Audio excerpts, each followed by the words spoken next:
Bienvenidos a esta nueva clase. El día de hoy vamos a hablar sobre fiebre. Nuevamente les dejo el link para los que no han dejado su correo electrónico y puedan recibir información semanal acerca de urgencia. Partimos entonces. Los primeros 3 mensajes que les quiero transmitir en esta presentación es que la fiebre es el arroz, vale decir, es un acompañante, así que hay que activamente buscar el centro de esto, que es el pollo. Y el pollo probablemente va a ser una infección, que puede ser respiratoria, urinaria o de piel. Y finalmente el último mensaje es que no solo de infecciones vive la fiebre. Hay que hacer una distinción. Fiebre le vamos a llamar al paciente que tiene una temperatura sobre 38, sobre 38,3. E hiperpirexia se le puede llamar al paciente que tiene una temperatura sobre 41 grados. En general la hiperpirexia es la que se nos puede presentar a veces con cuadros más bien que no sean infecciosos. Pero toda hipertermia, todo aumento de temperatura por sobre los 38 grados se puede presentar por causas tanto infecciosas como no infecciosas, así que hay que tenerlo en cuenta a la hora de evaluar un paciente. Bueno, pues estamos hablando de qué es la fiebre. La fiebre podemos mencionarlo como el aumento de la temperatura porque el termostato, el hipotálamo, se ha corrido un poco hacia la derecha. Nosotros funcionamos en general con una temperatura de 37 grados con más o menos 1 o 0,5 a 1 grado, dependiendo de la hora del día, dependiendo si hemos hecho ejercicio o no hemos hecho ejercicio, dependiendo de la tasa metabólica, hace cuánto nos alimentamos. Hay un montón de factores que pueden influir en que uno tenga cierta temperatura en cierto momento del día. Pero en general hay consenso de que sobre 38, sobre 38,3, vamos a hablar de fiebre. Digo consenso, entre comillas, porque hay muchos trabajos que hablan, y más que trabajos, sino que grupos de autores que reconocen a la fiebre a toda aquella temperatura que sobrepasa los 38 grados, mientras que para otros fiebre va a ser sobre 38,3. Ahora, si tienes 2 tomas de temperatura sobre 38 grados separados por 1 hora, también lo van a considerar fiebre. Y esto significa que si yo tengo 37,9 y estoy con síntomas respiratorios, no estoy con fiebre. Y ahí el llamado es a ser flexible, sobre todo cuando estamos en un servicio de urgencia y muchas veces no tenemos los mejores métodos para estar evaluando si el paciente tiene o no tiene fiebre. Recuerden que no tenemos los mejores termómetros muchas veces. Hay variabilidad en la toma de la temperatura, si que estamos utilizando un termómetro electrónico, si estamos utilizando algún infrarrojo, dependiendo de dónde está el paciente que le estamos haciendo la toma de temperatura, si se encuentra en un triage donde la sala es muy calurosa, si se encuentra al revés, en un triage donde la sala es muy fría. Entonces hay que ser bien flexible. Yo les diría que asuman que un paciente sobre 38 grados a seca probablemente está con fiebre. Tampoco dejen de lado un paciente que está con 37,8 que no vaya a tener fiebre. Muchas veces no tenemos la posibilidad de tomar la temperatura en todo momento y el paciente puede haber perfectamente tomado algún antiinflamatorio, algún antipirético previamente haber llegado a nuestro servicio de urgencia y podría tener una temperatura un poco más baja, y eso no significa que el paciente no ha estado cursando con fiebre durante su cuadro infeccioso. Bien, ¿cómo funciona la fiebre? ¿Por qué tenemos fiebre? Para los que no saben, esto es un termostato. Y nuestro termostato interno es el hipotálamo. Y el termostato interno nos habla, le habla más bien a nuestro cuerpo que debiésemos tener una temperatura aproximadamente de 37 grados. Pues bien, generalmente, a causa de algunos pirógenos, ¿y qué son los pirógenos? En términos sencillos, son sustancias químicas que generan fiebre. Y los pirógenos desencadenan la producción y liberación de la citoquina. Y finalmente eso desencadena una cascada inflamatoria, liberación de prostaglandina 2, y eso eleva nuestro termostato a una temperatura mayor, o más que una temperatura, eleva nuestro termostato a una nueva normalidad, si la queremos llamar, que puede ser en este caso dejar la nueva normalidad entre 39 grados, de entre 38 y 40 grados. Entonces nuestro cuerpo va a seguir con una temperatura, si se dan cuenta el termómetro todavía está marcando 37 grados, acá. Ahí está, marcando 37 grados. Sin embargo, nuestro termostato ya se corrió por efecto de los pirógenos. Entonces, nuestro cuerpo, para tratar de llegar a esta nueva normalidad en cuanto a su temperatura, tiene algunos factores conductuales, como por ejemplo, se va a empezar a tapar, le va a dar frío al paciente, entonces se va a tapar, puede que se ponga el sol, va a asumir algunas conductas que le van a llevar a elevar la temperatura. Junto con eso va a experimentar calofríos, va a elevar su metabolismo, puede generar vasoconstricción, etc. Un montón de cambios que finalmente lo que van a hacer es que nuestro cuerpo llegue a esta nueva normalidad que le llamamos fiebre. Pero todo este proceso se inició porque el termostato, a partir de unos pirógenos, cambió su nueva normalidad a una temperatura o a un número mayor como objetivo de temperatura de nuestro organismo. Por eso que los pacientes inicialmente van a sentir frío. Inicialmente van a tener calofrío, van a elevar su metabolismo y muchas veces nos vamos a encontrar con un paciente que siente frío, que está con estos calofríos, que está con una temperatura normal y nos vamos a decir, este paciente no tiene fiebre. Sin embargo, de forma silenciosa, el proceso de nueva normalidad generada por este cambio en el termostato ya se inició y a los pocos minutos, a veces horas, el paciente ya va a experimentar la fiebre. Bien, este es un estudio retrospectivo que se realizó en Okinawa, Japón, donde se excluyó a los inmunodeprimidos y se incluyó a cerca de 360, 366 pacientes, donde se vio que existían sitios de infección habituales. La mayoría de los pacientes tenían un tracto urinario, pulmón y piel como causantes de la infección. ¿Y qué fue lo que hicieron? Lo que hicieron fue comparar los parámetros clínicos que se asociaban mayormente a bacteremia. Entonces compararon los pacientes que tenían menos de 80 años versus los pacientes que tenían más de 80 años y vieron qué parámetros existían en estos pacientes, parámetros clínicos, que se asociaban a una mayor tasa de positividad de hemocultivo. Y se dieron cuenta que el principal predictor de positividad en el hemocultivo fue la presencia de calofrío independiente de la edad. Entonces, que un paciente experimente calofrío es parte del proceso inicial de la fiebre, pero también hemos visto que muchas veces la presencia de calofrío, sobre todo en la neumonía, en los pacientes con una infección urinaria, nos habla de que es más probable que el paciente tenga una bacteremia asociada. Así que pongan la atención a los calofríos. Nuevamente es un factor que ya nos informa de que probablemente el termostato ya se corrió producto de la acción de pirógeno.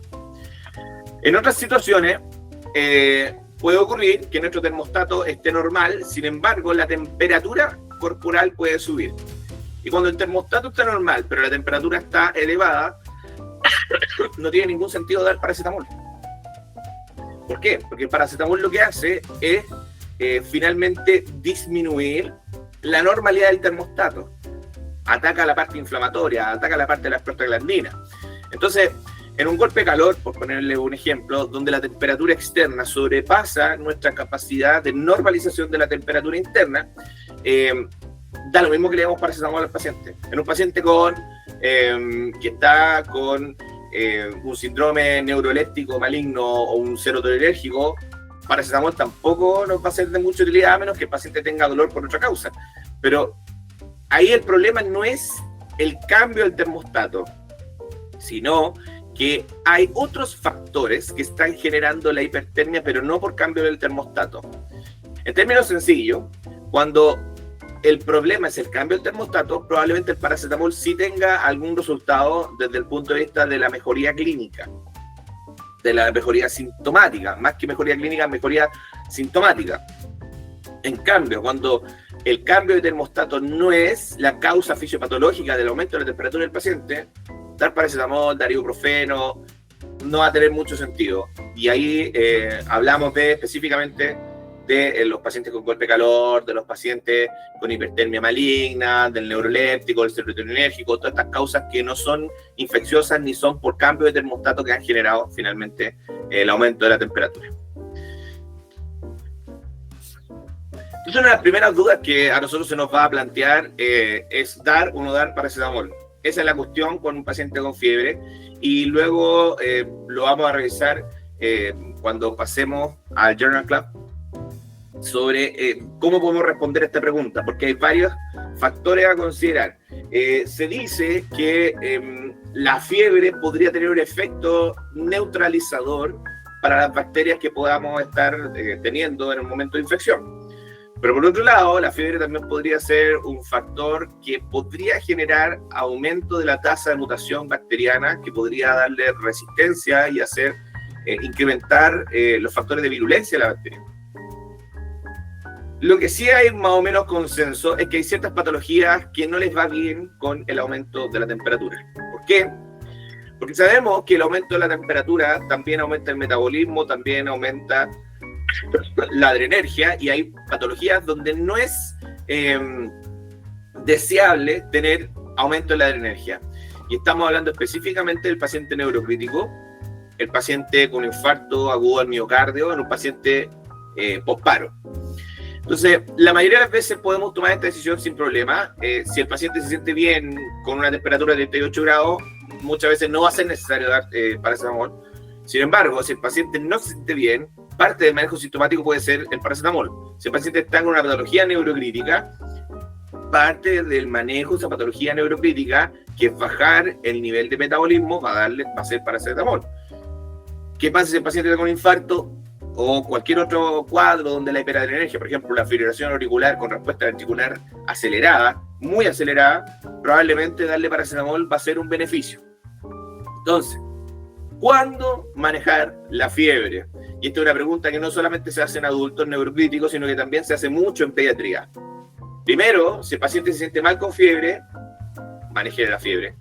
Segundo, si tiene una patología neurocrítica. Y tercero, si es que la hiperadrenergia no es deseada, como puede ser en un paciente posparo, en un paciente con un infarto agudo al miocardio.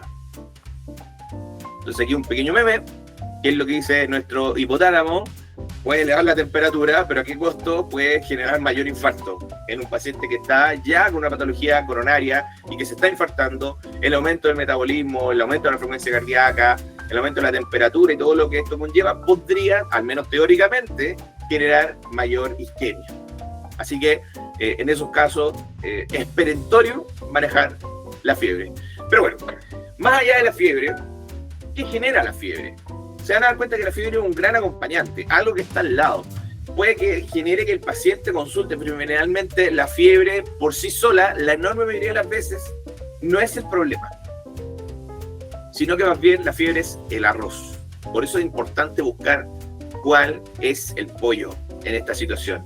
¿Qué es lo que está generando la fiebre? Y como revisamos rápidamente, en los estudios, al menos, se ha visto que la mayoría de las veces la causa va a ser una infección que puede ser respiratoria, que puede ser urinaria, puede ser en la piel. Entonces, la fiebre es el acompañante. ¿De qué? De otro síntoma. Y ese síntoma muchas veces va a ser la clave. Si el paciente está con fiebre y además con síntomas respiratorios, probablemente algo está ocurriendo a nivel pulmonar que está generando la fiebre. Por el contrario, el paciente está con síntoma urinario, con fiebre, y evoluciona con lumbalgia, ahí la clave nuevamente está en el síntoma que está acompañando la fiebre, que puede ser una pielonefritis en este caso. Si el paciente está con fiebre y está con dolor abdominal, focalizado en alguno de los cuadrantes, nuevamente la clave va a estar en lo que acompaña a la fiebre, más bien en lo que acompaña, sino que es lo que es el centro. La fiebre generalmente es el acompañante, pero la clave está en lo que va junto con la fiebre. Y como ya les mencioné, el 80% de las veces, la causa de la fiebre va a ser una infección, que en el 80% de las veces va a ser respiratoria, urinaria o piel. Y cuando hablamos de piel, siempre les digo que un paciente con fiebre que no tiene un claro cuadro ni respiratorio ni urinario, ese paciente tiene que quedarse sin zapatos y sin calcetines, porque muchas veces se nos puede pasar una infección de partes blandas, y no ha pasado que a los pacientes les da vergüenza de repente mostrar los pies. Entonces, dense el tiempo de examinar bien, porque recuerden que la piel va a ser el tercer factor que va a estar generando la fiebre cuando estamos hablando de causas infecciosas. Entonces es relevante que evaluemos la mayor extensión de piel posible sin que el paciente se sienta tan incómodo, pero al menos los pies es fundamental que lo evaluemos. Y siempre les digo que un paciente con fiebre y que vamos a evaluarlo y está con zapatos y calcetines, entonces está evaluado de forma incompleta. Otro factor a considerar es que las edades extremas tienen mayor mortalidad asociada, por eso hay que tener más ojo en los pacientes pediátricos y los pacientes que son mayores, adultos mayores. Pues bien, vamos entonces a las causas de fiebre. Siempre cuando hablamos de causas, tanto en disnea, en dolor abdominal, en compromiso de conciencia, vamos a ir a buscar con mayor energía las cosas que son graves y que además son frecuentes de encontrar. Está bien, la meningitis no es frecuente de encontrar, pero es tan grave que deberíamos tenerla como una de las prioridades a ir a buscar cada vez que nos enfrentamos con un paciente con fiebre. La mayoría de las veces van a ser cuadros de baja, de baja morbimortalidad, van a ser un cuadro respiratorio alto, o a veces va a ser un síndrome diarreico. La mayoría de las veces va a ser eso. Sin embargo, siempre hay que estar atento a detectar algún punto que pueda hacernos sospechar una sepsis o una meningitis, que son los dos grandes cuadros infecciosos que son graves y que pueden ser lo suficientemente frecuentes como para generar un mal outcome en una gran cantidad de pacientes, si es que nosotros vemos muchos pacientes en un servicio de urgencia y que se nos podrían llegar a pasar. Así que siempre tengan en cuenta estas dos patologías que son más graves y pueden encontrarse con mayor frecuencia: sepsis y meningitis. También consideren los pacientes que tienen, que podríamos hablar que están inestables y con fiebre. ¿A quiénes vamos a llamar inestables y con fiebre? Todo paciente que está con compromiso de conciencia para nosotros es un paciente inestable. Compromiso de conciencia más fiebre significa que está hipoperfundiendo el cerebro o porque tiene una neuroinfección. Entonces, compromiso de conciencia para nosotros, en el contexto de fiebre, es un criterio de inestabilidad. Hay que ponerle mucho más ojo.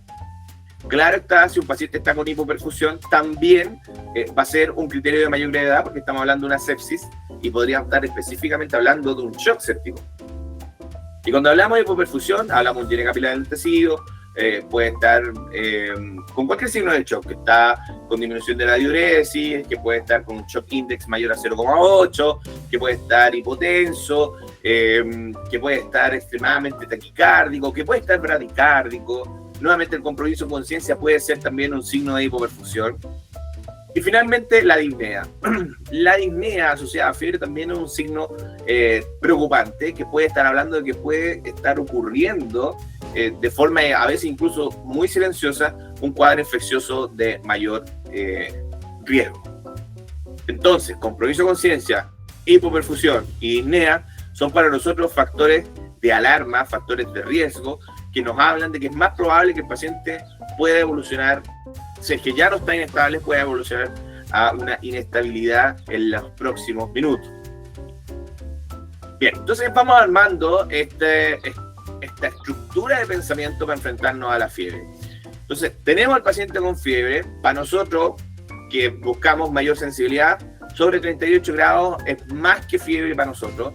Y estamos mirando con mucho recelo al paciente que incluso tiene 37,5, porque sabemos que en un servicio de urgencia no podemos estar tomando temperatura muchas veces de forma muy seriada. Pero ya con una temperatura por sobre lo esperado, que es 36,5, 37,5, ya uno tiene que empezar a ponerle un poquito más de ojo.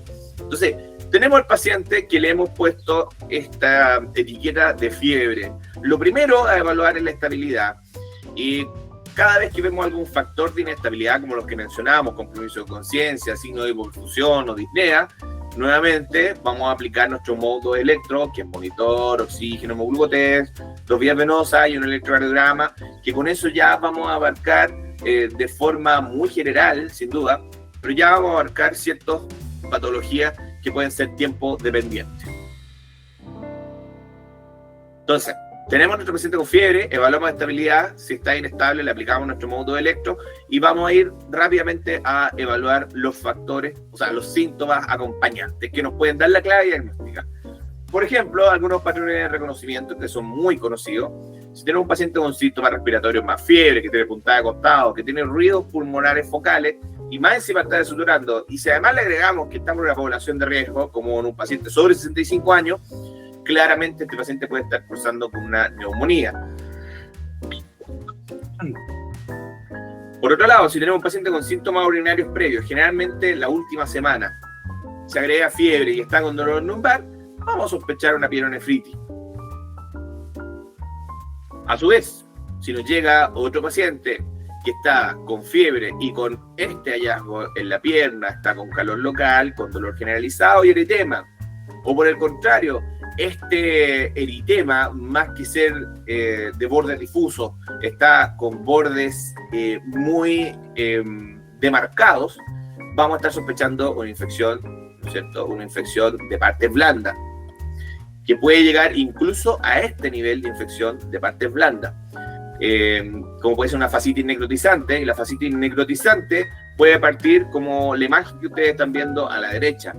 Prácticamente un leve eritema que puede ser confluente, desaparece a la digitopresión inicialmente, a veces puede presentarse como un pequeño hematoma, pero lo relevante es que puede partir como un dolor desproporcionado que rápidamente evoluciona a un cuadro catastrófico como el que estamos viendo a su izquierda, que incluso pueden ver la mano que está muy hipoperfundida en el momento de tomar la presión, queda la mano prácticamente de un color morado, hiere capilar, muy enlentecido, y ya estamos hablando de etapas lamentablemente finales del proceso de fascitis necrotizante, un cuadro extremadamente grave. ¿Y cómo lo vamos a sospechar? Dolor desproporcionado generalmente en una extremidad. Al menos todos los cuadros que he visto de fascitis necrotizante han sido en la extremidad y específicamente en la extremidad inferior derecha, en la parte más proximal.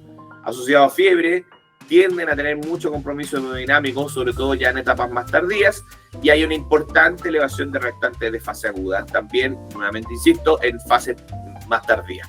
Y ahí vamos a sospechar que una fascitis necrotizante, y eso es para comentar algunos patrones de reconocimiento que nos pueden orientar a ciertas patologías específicas. Entonces, ¿qué llevamos hasta el momento? El paciente tiene fiebre, evalúen la estabilidad, vayan derechamente a buscar el síntoma acompañante, que muchas veces ese es el elemento clave para realizar el diagnóstico. Vayan buscando respiratorio, urinario, piel. Si no encuentran nada ahí, vuelvan a tocar el abdomen, vean que no haya ninguna articulación comprometida, consulten por algún flujo distinto, muchos PIB, muchos abscesos de tubo uterina, pueden inicialmente presentarse con flujos alterados, así que es importante que los pregunten. Está bien, esto es menos frecuente encontrar en nuestra práctica clínica habitual, pero cuando ya no encontraron algo respiratorio, ni urinario ni en piel, vuelvan a darle una vuelta al abdomen, a las articulaciones y a los flujos. Nos hemos encontrado más de alguna oportunidad con una artritis séptica. Recuerden que una monoartritis, para mí encontrar una monoartritis es encontrar un sitio que tengo que pinchar, sí o sí. Tengo que funcionar la monoartritis para llegar al diagnóstico, y los exámenes de laboratorio, los elementos clínicos no tienen el rendimiento suficiente como para descartarla. Así que eso para nosotros va a ser activar una conducta que va a ser una toma de examen por punción de líquido articular. El otro factor que van a seguir después, una vez que no han identificado algunos de estos patrones de reconocimiento que van apareciendo en la medida que uno va haciendo la búsqueda sistemática de cada uno de estos elementos del paciente con fiebre, tienen que consultar por viaje. Y específicamente, ¿por qué los viajes? Porque hay una patología importante, al menos en Chile, que es el ANTA, y que vamos a sospechar con el siguiente patrón de reconocimiento. El paciente se puede presentar con síntomas gripales y muchas veces con síntomas gastrointestinales. Los últimos casos de ANTA que hemos tenido, al menos en nuestra región, todos ellos se han presentado con síntomas gastrointestinales. Todos ellos se han presentado con trombocitopenia y todos ellos han tenido historia de exposición. Vale decir, estuvieron haciendo un un trabajo en un ámbito más bien de campo, en un área rural. Hace poco habían estado construyendo una casa, fueron de vacaciones más al sur, y después llegaron con síntomas gripales, tomamos un examen, trombocitopenia, ya estamos. Ese paciente amerita que le tome un test rápido de alta, radiografía tórax, etc. Sepan que la trombocitopenia tiene una sensibilidad cercana al 100%, así que es súper sensible y uno de los elementos que más precozmente se altera en el paciente con alta. Y si tomamos un hemograma, sepan que los inmunoblastos mayores a 10% tienen una especificidad de 98%, lo que significa que cuando lo encontramos probablemente el paciente tenga alta. Ahora, es un poco menos relevante esto. ¿Por qué? Porque la sensibilidad es del 25% y tenemos un examen que también es específico, que es el test rápido de alta, que, ojo, que lo hemos encontrado un par de veces que está falso o negativo. Así que si ustedes tienen la sospecha clínica, a veces se ha tenido que solicitar más de un examen. Recuerdo un caso específico que les ocurrió en Licantén o Gualañé, uno de esos dos lugares, donde el paciente dio inicialmente el test rápido de alta negativo y volvieron a pedir el examen dentro de 48 horas y ahí les dio positivo porque el cuadro clínico era muy característico. Tenía elevado el hematocrito, tenía bajas las plaquetas y el hemograma además le dio inmunoblasto sobre el 10%, entonces sospecharon con alta probabilidad que tuviese un ANTA e incluso el test rápido de ANTA le salió negativo. Así que nuevamente los patrones de reconocimiento pueden ser de bastante ayuda específicamente en este tipo de patología. Otro factor que pueden estar considerando también son las enfermedades tropicales. Recuerden que hemos tenido algunos, no brotes, pero sí hemos tenido aumento de casos de dengue, pero afortunadamente la mayoría de estos casos han sido importados, o sea, pacientes que han viajado a sitios endémicos de dengue y que posteriormente evolucionan con un dengue, la mayoría de las veces un dengue de bajo riesgo sin elementos de alarma, que pueden ser manejados incluso de forma ambulatoria con tratamiento sintomático. Así que es importante considerar los viajes, sobre todo cuando tenemos pacientes que no nos han dado ningún patrón de reconocimiento con el manejo inicial, donde no le encontramos un factor ni respiratorio, ni urinario, ni nada en piel, tampoco hay nada a nivel abdominal, nada en las articulaciones, no hay ningún flujo distinto. No olviden consultar por viaje. ¿Por qué? Porque tenemos ANTA y tenemos enfermedades tropicales que cada vez están emergiendo como causas de un síndrome febril, sobre todo persistente. Bien, y ya vamos hasta el momento entonces. La fiebre es el arroz. Hay que buscar activamente el pollo. Y cuando hablamos del pollo, probablemente sea una causa infecciosa. Y el 80% de estas causas infecciosas o es respiratorio, o es urinario, o es en piel. Sigamos entonces en esta escalada de factores a considerar a la hora de evaluar un paciente con fiebre. Nuevamente, encontramos paciente con fiebre, evaluamos la estabilidad, compromiso de conciencia, disnea, signos de hipoperfusión. Vamos por el síntoma acompañante, respiratorio, urinario, piel, abdomen, articular, flujos. Consultamos por viaje y nuevamente entran aquí, no olvidar consultar por fármacos. Y específicamente, ¿qué fármacos? Serotoninérgicos y antipsicóticos. ¿Por qué? Porque yo les podría decir que la principal causa de fiebre que he visto en mi práctica clínica habitual, que no es infecciosa y que tampoco hay viaje asociado, es por estos dos fármacos. Nos vamos a encontrar con hipertermia, con clonus, que muchas veces podemos hacer en el pie. Tomamos el pie, le hacemos una extensión rápida al pie y el pie queda con movimiento como temblor fino que podemos ver después de la estimulación, ¿no? De la articulación del tobillo. Y eso genera un clonus. A veces pueden no tener clonus, pero van a tener temblor e hiperreflexia. Van a tener una tendencia a la agitación, van a tener diaforesis y van a tener la historia del consumo de algún serotoninérgico, puede ser sertralina, fluoxetina. Muchos de estos pacientes con intentos suicida van a tener un consumo mayor de sertralina, de fluoxetina, etc.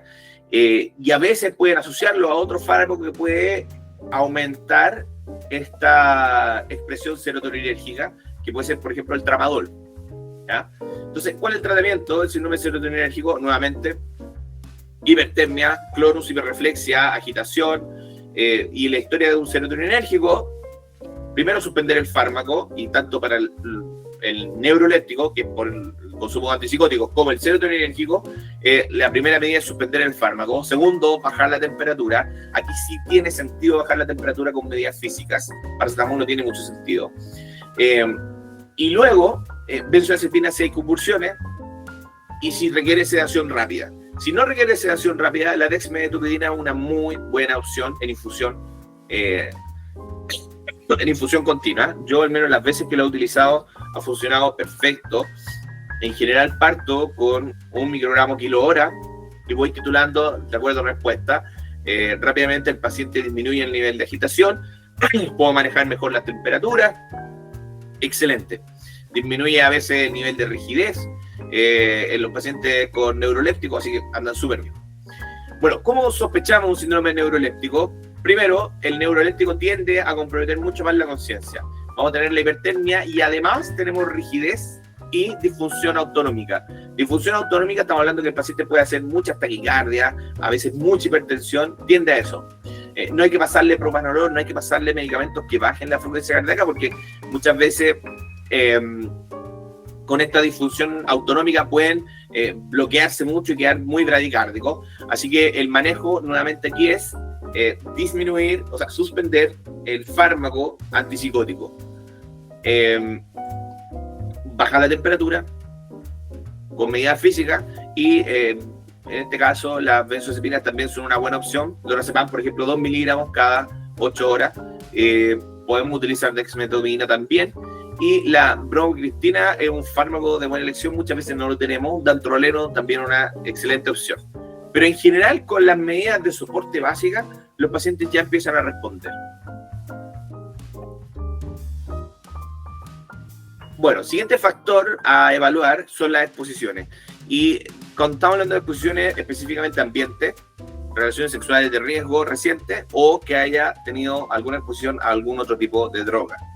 Y ya hemos conversado esto en otras clases, pero específicamente en un paciente con hipertermia asociado a compromiso de conciencia y además haber estado expuesto a un ejercicio extenuante o haber estado expuesto a mucho sol, nos debe hacer sospechar un golpe de calor y esto puede tener una alta mortalidad, ¿ya?